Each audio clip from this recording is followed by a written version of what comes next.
Guys, in this video, I want to talk about this Monte Carlo drawdown feature.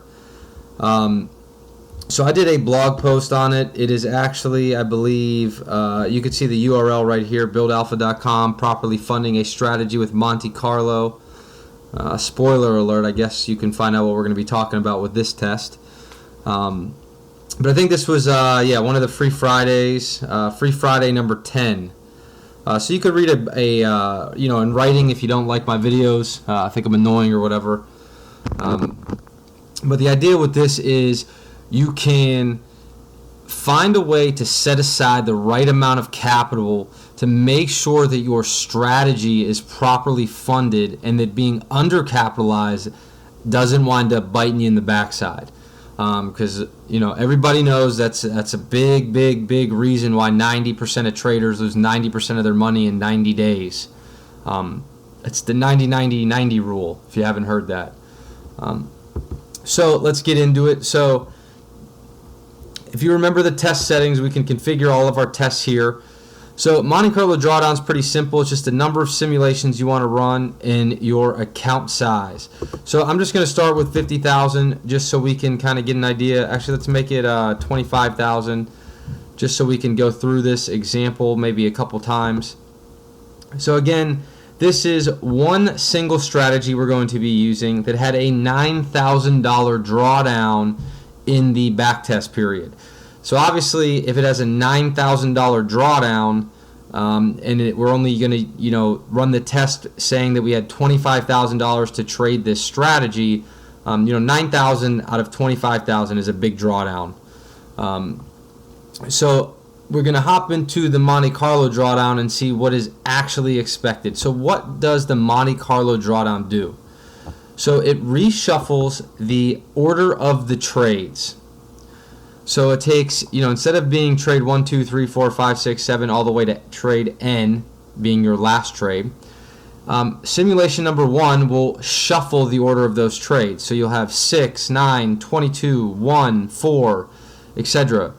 And then it will calculate a drawdown as if the trades had occurred in that random order. So I will get into the idea behind that in the next video. But for this video, we're just going to assume that we reshuffle the trade order 1,000 times. We recalculate the drawdown from the reshuffled trade orders 1,000 times. So now we have 1,000 new drawdowns. So that is what is plotted in green. It is a frequency distribution of all of the drawdowns from the 1,000 simulations we ran. So for example, there was 75 drawdowns. There were at least 50% of our $25,000 account. Okay, so that's how you read that.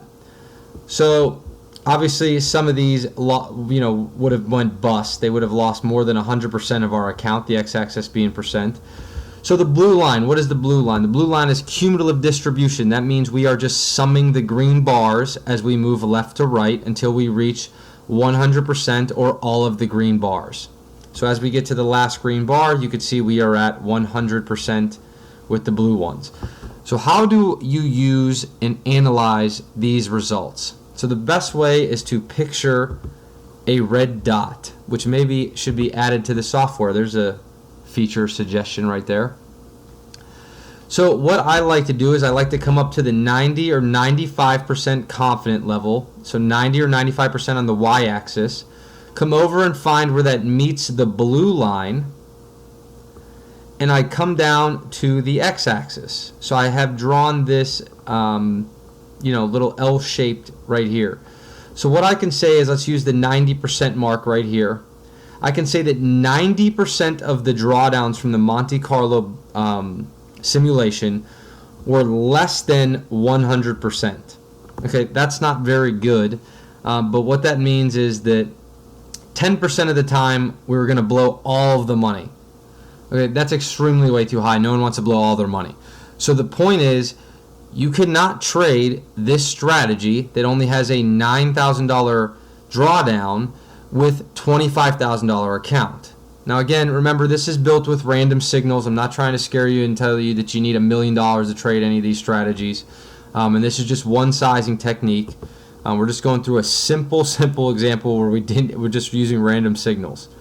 So what I'm going to do is I'm going to change the test settings and show you how this is altered. So hold on, let's leave this up.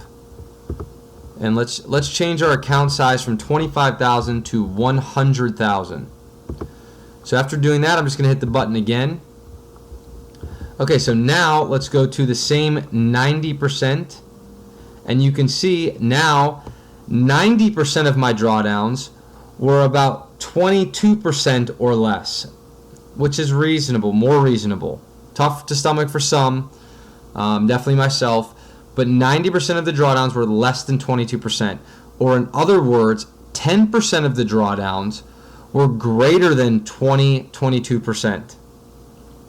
So if you are uncomfortable with a 10% chance of being down 20% or more on your money, you need more than $100,000 to trade this specific strategy. So let's go back to the test settings. We'll make the account $150,000. We hit the Monte Carlo drawdown button again. Now you can see 90% of the drawdowns are 15% or less. That means that there is only a 10% chance that we will experience a drawdown of 15% or more.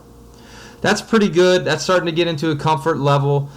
So we realized that even though this strategy had only a $9,000 drawdown, trading it with $150,000 only gives us a 10% chance, a 90% chance of experience a drawdown of 15% or less.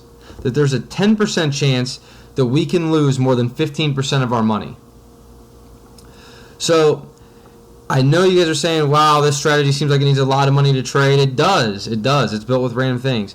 But I want you to know that this Monte Carlo drawdown test can be used in portfolio mode.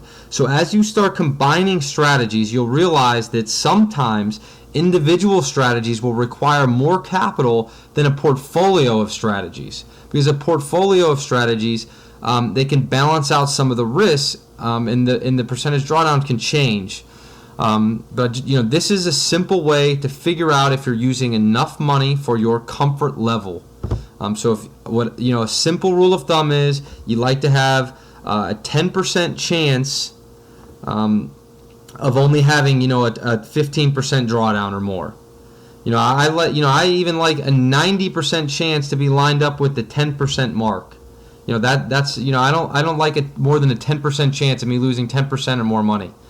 So that's just my rule of thumb. I think you guys can go from there, and you'll get comfortable with it as you play with it and you see things in live. And again, this is just one way to size a strategy.